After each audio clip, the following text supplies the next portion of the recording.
So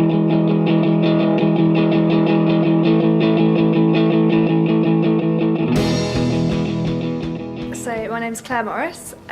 I work for L'Oreal as a PA to one of the managing directors. He runs the professional products division, which is all the salon haircare brands, and I speak French. I just applied online. It's actually my fourth job that I've had since graduating, but I just was looking for a new role and just saw it on the L'Oreal website, so I applied. It was considered an added bonus, not a necessity, but I think because we're a French company it comes in very handy. So yeah, it was something that they'd put as a kind of, it would be great if you had it, but it wasn't a prerequisite of having the job.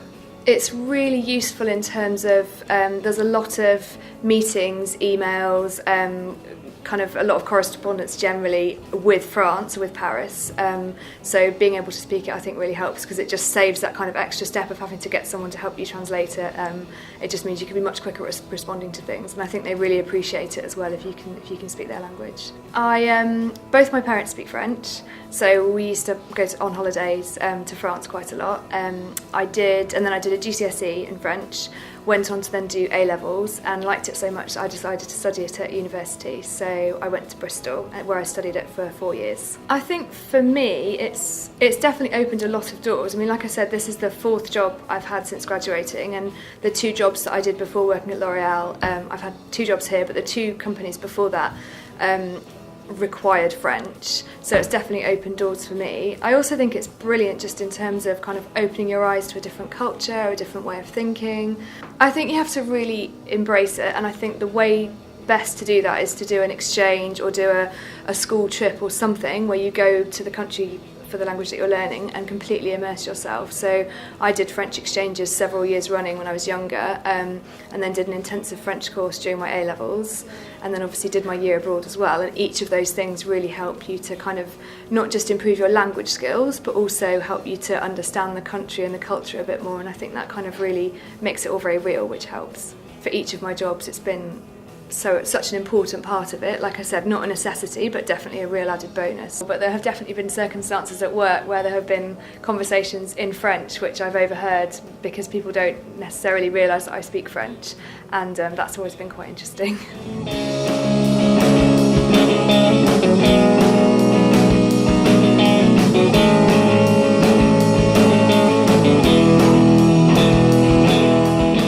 Before I started work here, my first job when I graduated was at a place called the Royal Ocean Racing Club, which is a yacht racing club, and they organise offshore races, mostly around the UK, but they have a lot of French competitors.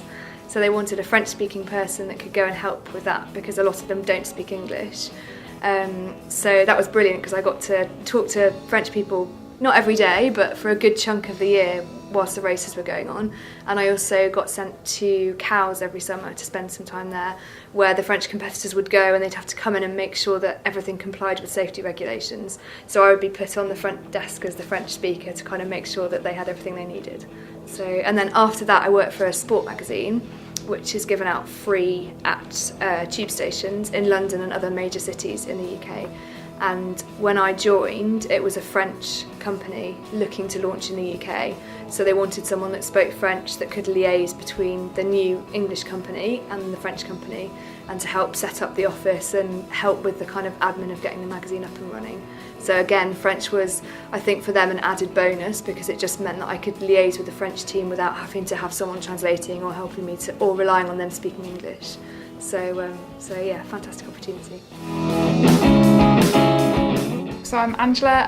I started studying French and German at school and did a bit of Spanish at school as well, and then carried French and German on to A-level and to university as well. So I've studied both French and German to degree level. So as a family we spent a lot of time away in France and abroad, so I think that's definitely helped. I think our younger sister did languages at university as well, so I think there's definitely something there, and it did mean, like you say, when we went on holiday and things, we could go to places. We often went to France where we all spoke the language and could actually all get by without one person feeling like they were really struggling. Carrying the group. Yeah. Well, I did my degree at Aston University, and then when I graduated I actually started work at Aston, working in the school's liaison team and organising events for sixth form students, but there was a particular focus on language events and encouraging students to carry on with languages and helping them see the benefits of languages. So obviously when they were recruiting for the role they were looking for someone who had language skills. You know, lots of my friends did languages at university and they work in all different areas. I think out of all of them there's only one of them who's teaching. I've got one friend who works for the Arcadia Group that owns Topshop, Dorothy Perkins, that chain of shops, and she works in the finance department there but did a language and business degree combined, so that really opened those doors for her. But there are real good opportunities there for jobs like being a pilot and things where you do need your language skills, and that are really appealing to male students as well. So I think you do get quite a good mix once you get to university, because there's so many different opportunities and because you can combine languages with another subject as well. I had friends who did things like German and chemistry combined and German and business combined, so it meant that students weren't feeling like they had to kind of discount one of their options but could study two subjects alongside each other if they'd got a really specific career path they wanted to follow.